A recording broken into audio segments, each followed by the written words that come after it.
everyone, and welcome to the STEM Forward with Women podcast. I'm Jennifer Dearman, Chief Customer Officer at Udacity. Udacity's mission is to change lives, businesses, and nations through radical digital talent transformation that creates a job-ready digital workforce on a global scale. I'm your host today, and I'm so excited to be joined by Liesbeth Botha. Liesbeth is an inspirational, outcomes-driven researcher turned executive leader with a track record of digital and organizational transformation, along with a wide range of company, board level, and investment committee experience. Liesbeth has 19 years of experience at the executive level, including 6 years in her current role as Chief Digital Officer at PwCs Africa, 6 years as Executive Director of Material Science and Manufacturing at the CSIR, and 5 years as Executive Director of Innovation and Commercialization at Stellenbosch University. Prior to her executive roles, Liesbeth was Professor of Electronic and Computer Engineering at Pretoria University. She's published 38 journal papers and presented and co-authored 120 conference papers. She holds a PhD in Electrical and Computer Engineering from Carnegie Mellon University, which also happens to be my alma mater for graduate school. Liesbeth, welcome and thank you for joining me today. Thank you for the opportunity, Jennifer, and very happy to be here. Excellent. Now we have a very important topic to talk about, especially with the lead up to International Women's Day on March 8th. And that topic is, how can we encourage more women into the STEM related careers? It's a big question.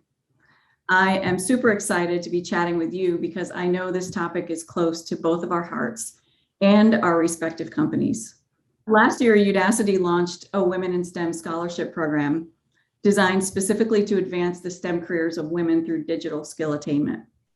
Udacity is invested in this program because we believe increasing the number of women in STEM will have a direct impact on reducing the bias around technology, on how technology is built, affecting how decisions around technology and innovation are made, and creating more opportunities for women to advance in these careers of the future. And we want to be part of the momentum to change the story around women in STEM careers, as I know you do as well. But interestingly, research from the Pew Research Center shows that while women earn more than 50% of the STEM college degrees, they remain underrepresented in the STEM workforce. You and I both know representation in the workforce and creating more opportunities for women in STEM is not just the right thing to do, it's good for business and the economy. So all that said, this brings me to my first question for you. There's a huge potential for GDP growth by closing the STEM gender gap. In monetary terms, closing the STEM gap could lead to an improvement in EU GDP by 610 to 820 billion euros by 2050. What do you see as the most impactful ways government and businesses can contribute to closing the STEM gap and realize this potential? Jennifer, as you say, yes, topic very close to my heart and something that I dedicate so much energy and time to. Within the parameters of my role at PwC. I think what the most important way to close this gap in the gender equality in STEM is through training, development of skills, and the creation of opportunities, and that is both on that is both for governments and for industry, for corporates and small business equally. Everyone should be focused on that and to empower women to take up these roles. Now, having said that, there's also, of course, what I find equally important is, the power of role models. And I think, creating opportunities blindly almost, and without having role models, role modeling what it could look like, women are still will forever be lost, because and they will not go for these opportunities, and they will not make the most of it. So I'm a very strong believer in this role model, in the power of role models, and also in the power of leadership. from these role models, and how much of a difference that makes. And I've seen this in my own career. Although, I remember in my days of Carnegie Mellon, which, by the way, is about 30 years ago or more. I hesitate to say women should not talk about age, and I am not. I'm just giving you a sort of a time frame here. Even in those days, in those days, the gender inequality, as I was in the engineering faculty there, it was huge, right? There was like, I think you could count the women graduate students in the engineering faculty on one hand almost. Not really, that I'm exaggerating a bit to make the point. And so, although we've made a lot of progress, we've still got a very long way to go. And I think we're only going to reach the tipping point here when we've got enough role models, geographically distributed, and also distributed in all kinds of other dimensions of the corporate world and the academic world and everywhere, for most people, most women and men equally, to look up to these role models and really get an understanding of what this could look like for them, because then they start copying, and then you get that groundswell of women, embracing these opportunities in STEM, and then we'll get this growth that we're looking for. So much of that resonates with me. I mean, the foundational pieces around training and ensuring that the skills are there, but that role model point that you made is just really touches me deeply. I mean, I can make the same, 30-year references as you. I really don't have a problem talking about age.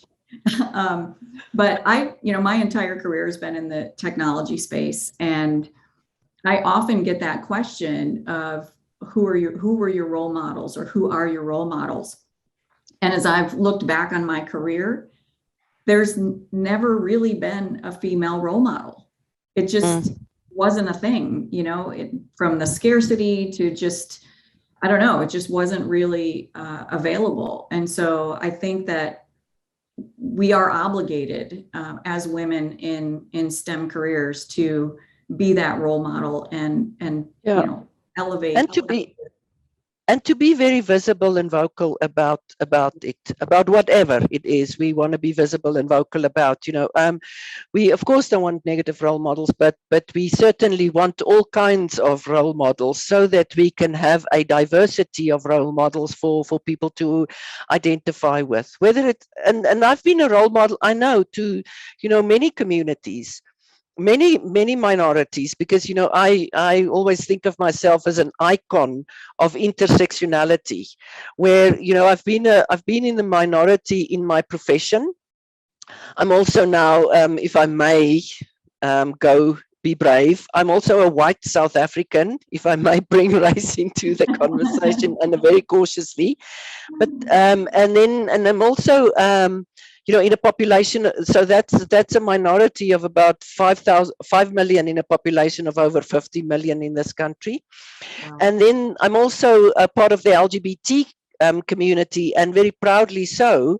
So I think that has made me a very effective role model for all kinds of minorities, including women in STEM, of course, but then all kinds of other minorities that we also want to flourish in the STEM environment, then also can identify and be touched by my role model behavior, which I'm very keen about, and I actually make a big effort. But there's another thing. Besides the training and the empowerment through education and skills development, and also besides the role model, I also think there's an elephant in the room, and that is the gender pay gap in STEM. And well, it's the gender pay gap is all over the place, right? But in STEM, I think it is particularly pronounced, and corporates and governments have a responsibility in that regard as well. So we've also got to address that. Absolutely. Such a salient point that resonates with me as well, and so relevant to this topic. And also, thank you so much for being brave and stepping forward and being the role model that you are to so many to so many organizations and groups. That's so amazing. Thank you. Okay, so I want to talk a little bit about PwC's purpose of building trust in society and solving important problems. I think that is such a big purpose. And I'm wondering if you could share just a bit more about this and how closing the STEM gender gap supports this purpose. Yeah, well, I've actually thought about that storyline quite a bit, because PwC's building trust in society and solving important problems, is really our purpose. We live that purpose. I think if you sample across the almost 300,000 PwC employees across the globe, I'm going to be brave and say that many of them will know what our purpose are. And they will be able to articulate it, or at least recognize it, when they hear it. So how does that translate into what we're doing, around women in STEM and about STEM itself? And I think it's really well articulated by what is our new strategy that was launched over the past so many months across the world, called the New Equation. And the essence of the New Equation is that we must use human-led and tech-powered solutions really to achieve sustained business outcomes. Okay, that's again a mouthful of what could be heard as corporate jargon. It isn't. It really has meaning. So this human-led, tech-powered, enabled solutions of PwC, how does that actually build trust in society? It's obvious how I think it's obvious how it actually help to solve important problems. But building trust in society, if you really think about it, trust is built on transparency.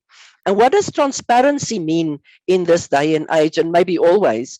Trust means, and transparency means, that you've got data. You've got data that you can show, visualize, and use to tell your story and build that trust.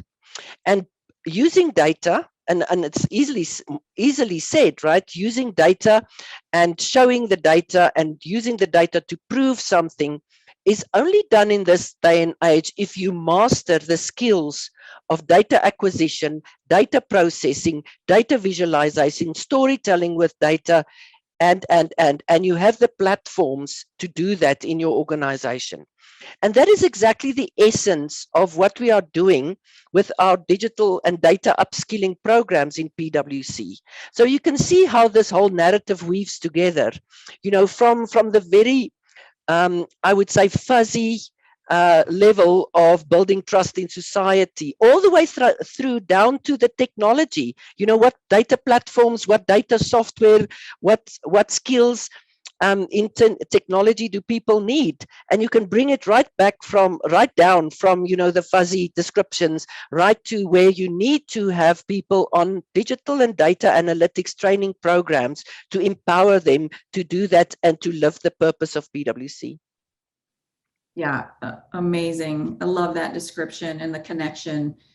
So as you think about that, the data, the skills, all of that, and how that feeds into the purpose,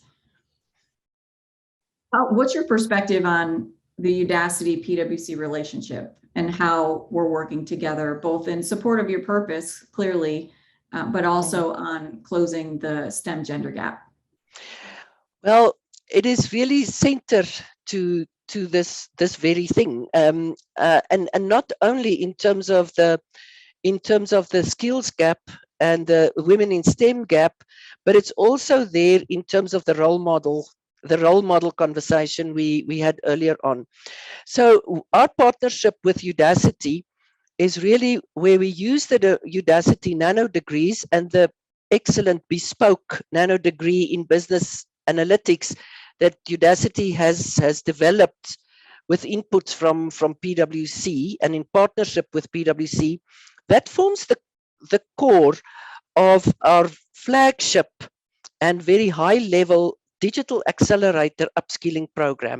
So we've got a massive upskilling program. I know that our global chairman Bob Moritz announced the amounts that we are investing in digital upskilling and the workforce of the future a year or more than a year ago. It was a staggering amount, and I will not embarrass myself because it's orders of magnitude beyond my comprehension. But anyway, what we did there is, of course, we've got a whole pyramid of building digital and data skills in our organization.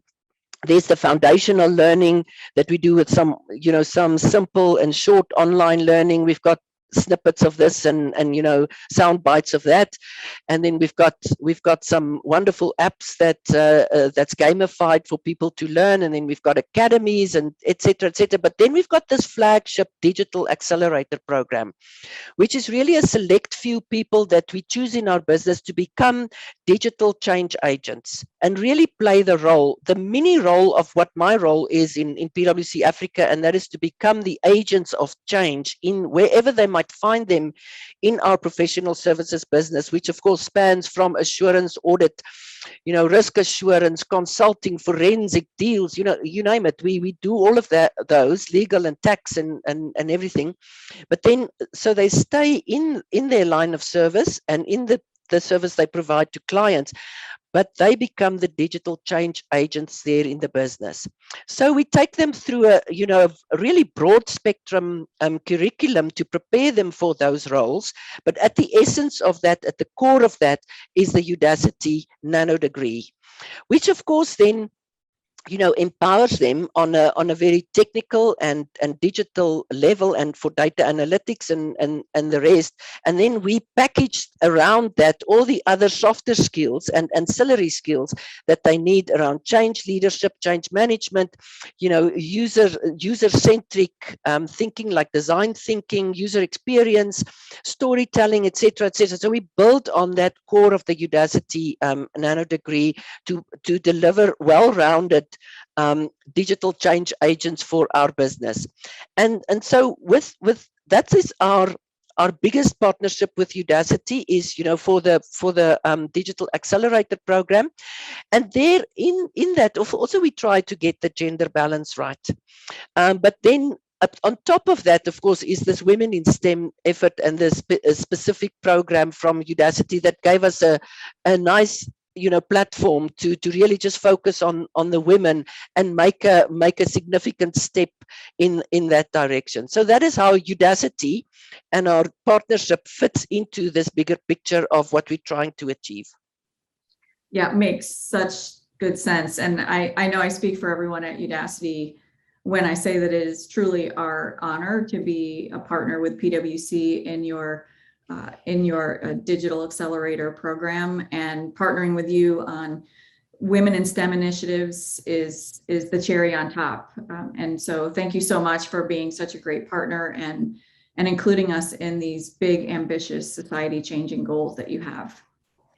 It is really a pleasure from our side as well, Jennifer. I really have to say that the support that our candidates, I'm not talking generally here, of course that goes without saying, people like you and Marwan in partnering with me, and the conversations we have are great, but really the support that you give your product and your offering gives our candidates on an individual basis, I think differentiates you in the market like none other that I have seen. Wow. Well, that's amazing feedback. Thank you. I will be sure to share that with everyone inside Udacity. That's great. Thank you. Okay. So one final question for you, and you touched on this a little bit earlier, but it'd be great if you could go into it a little bit deeper. You're clearly an accomplished, successful woman in the STEM field. Can you share some of the hurdles that you've personally faced in your career and some of the best advice you might have for women facing headwinds in their own STEM careers? I really like this question, Jennifer, and you'll see why. I'm going to answer it in a way that I think is not what you expect or what the listeners will expect. I think the biggest hurdles that I've faced in my career as a woman in STEM came from within, There was, I can honestly say, and I've done a lot of introspection and a lot of reflection on this, I can honestly say that I have never felt discriminated against or even felt that there have been hurdles placed by other people in front of me because I'm a woman, or even because of my, because I'm a lesbian, or because I'm a, a whatever I am in that in that intersection of intersectionality. I think the hurdles have always been internal, and that, and that is unconscious bias that I of course suspect in others, and it's against whatever it is I think they are biased against, and it's so what has happened in my career and why I'm such an overachiever is because I've always been, in that top percentage of, probably intelligence and diligence, which is a lethal combination, right? If you work very hard and you're really conscientious and you're smart enough, to do something proper with it. I've always been in that bracket. And by the way, otherwise, as we know, we wouldn't have been allowed in Carnegie Mellon. But Right. but what has happened because of my internal, blocks, I've actually worked harder than I think I would have had I been mainstream. And so what's happened is I've achieved a lot of what I have achieved because I think I just worked harder than anybody else that I saw around me to prove a point to myself mostly, And so it has actually served me quite well. It's been a tough life, to be so conscientious and to work so hard. And reflecting back like many other people, there are times when I think, oh, well, I should have done more of that, or maybe I should have explored more of the other thing. But thinking back on my very, very rich and diverse career, as you gave a glimpse of that in the introduction, I wouldn't have wanted to miss out on any of that either, right? And it's not as if I only worked. I'm not a workaholic by any means. I work very, very hard, and I dedicate a lot of my thought and my time to my career. But I'm not short on adventures and experiences totally outside of my work. I have an equally illustrious background in the adventures that I have, that I've lived through, and I can tell you stories forever around campfires should we ever have that opportunity. But so if you ask me the question about women in, what have I experienced as a woman, a successful woman in STEM, it is that I suspect unconscious bias against me, and I work harder than anybody else, twice, 3 times as hard, to show them a point that women are equal, if not better than men. And so it served me well. As we develop more role models in this field, I hope that those women and other minorities that I'm a role model for will learn and will understand eventually that they are good enough, right? They don't have to work twice as hard. So I don't wish that for the rest of the generations to come, and so on. They must, of course. I am old school in the sense that I think you really have to put in the effort, put in the hours, put in the commitment to achieve your goals and realize your dreams. I am old-fashioned in that way, but I don't think you've got to you have to go to such lengths as I did, and that's why our role models are.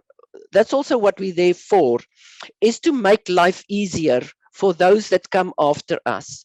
Not easy in the sense that it's easy, but easier than what we had to, endure to be successful as we are. Oh, you're right. Such a thoughtful answer. And I wasn't expecting that angle either. And what I find so interesting about your answer is how closely that aligns with my experience. I also, sort of growing up in this space, didn't really recognize any hurdles, right? But I just worked hard. I knew I had to work hard, and I knew I had to study hard and all of those things, and I had to put in the time. And so I completely align with you on that. I'm thinking that part of the issue that we have today is just a general level of lack of confidence. And you touched on that a little bit, right? Like just the idea that there are these hurdles, and we don't have the confidence that perhaps as women we should have. But I fully agree with you. You've still got to put in the hard work. You've still got to study hard. You've still got to, make things happen. And maybe that's a little old school, but I totally agree with that. I think you're right. Yeah. And there's another smaller point that I want to make, and you touch on that. We've got to somehow inspire confidence and courage into the women, to just try it, just do it and just try it, to borrow from, a tagline. Just experiment, just go for it and see what happens. I hope we have time that I can tell a small, share a small anecdote with you. Yes. When the first time I had the opportunity to travel to the US it was very long ago. It was in 1985. I got an award for the best engineering student in the faculty at Pretoria University, and the prize, the award, was a month in America. Oh, wow. And it was incredible, right? It was before internet. So to organize a trip like this was absolutely groundbreakingly difficult from South Africa, when the world was not connected at all. And but anyway, that's one of my achievements. But I ended up at a DARPA conference. I think it was in Washington, D.C., because I had heard of artificial intelligence, and I was looking for a conference, an academic conference to go to. I was a master's student then at the time, and I ended up at this conference, and there was this professor teaching the short course on artificial intelligence, and he was Professor David Cassisant from Carnegie Mellon University. I had, of course, never heard of Carnegie Mellon in my life. I mean, how would I in Pretoria, in the paper-based library of Pretoria University in 1985? So, but the best I had was a master's thesis from MIT on artificial intelligence and line extraction in digital images. Anyway, so I ended up there, and I realized I was out of place. I had a pink t-shirt on with a Cadillac and California all over it, and a pair of jeans, because that's what I thought you wore in America. But I was surrounded by men in dark suits and white shirts from DARPA, from the Defense Research Agency, right? So I was so out of place, and Lincoln Labs everywhere. And I mean, I stood out like a sore thumb. And those were the days when we were still smoking, and we're smoking out inside. So during the coffee break, so here I am, in a place where I shouldn't have been, and I wouldn't have been if I had known. But there, I didn't know what I didn't know, and there I ended up, and I was smoking my Marlboros, because there was a boycott in South Africa. You couldn't get Marlboro, so I was smoking Marlboros like crazy when I was in the US, and I was standing at the ashtray, and Professor Cassisant walked up to me. He was teaching the course, and it was coffee break. He said to me, "Who are you, and what are you doing here?" I said, I still use my full name then. I said, "I'm Liesbeth Botha, and I'm from South Africa, and I am looking for a graduate school to do my PhD." The man's eyes went like this. I mean, he wasn't expecting that answer either. He said, "Have you considered Carnegie Mellon?" I said, "I must admit, I've never heard of Carnegie Mellon." He said, "Well, change your flights, change your plans. My wife and I will pick you up at the airport. Whenever you get there, let me know." And the rest is history. So, we don't know what we don't know, that sometimes we're brave and stupid, and fools rush in where DARPA men fear to tread. And here I am, 30 years later with my PhD and doing fabulous things, I think, in the world. Oh my gosh, what an amazing story. But it's the same experimenting with, I almost want to bring it back to technology, and being brave to use and try technology to solve a problem. Just try it, just get your hands dirty. You're not going to break anything. You're not going to burn anything with like we did in the old days with soldering irons and things like that. It's just, you know, you're just gonna build some pieces of software and experiment and discover things. And I think we must encourage women to be experimental and brave and courageous to try these things. I couldn't agree more. Thank you, Liesbeth, so much for sharing your great stories, sharing your perspective and insights with me today on closing the gender gap in STEM fields. I've so enjoyed our conversation so much. Thank you. Now this- Me too. And yeah, thank you, really thank you for the opportunity. absolutely. Thanks so much. So this brings us to the end of this episode of the STEM Forward with Women podcast. Thank you to all our listeners, and I hope everyone has a great day.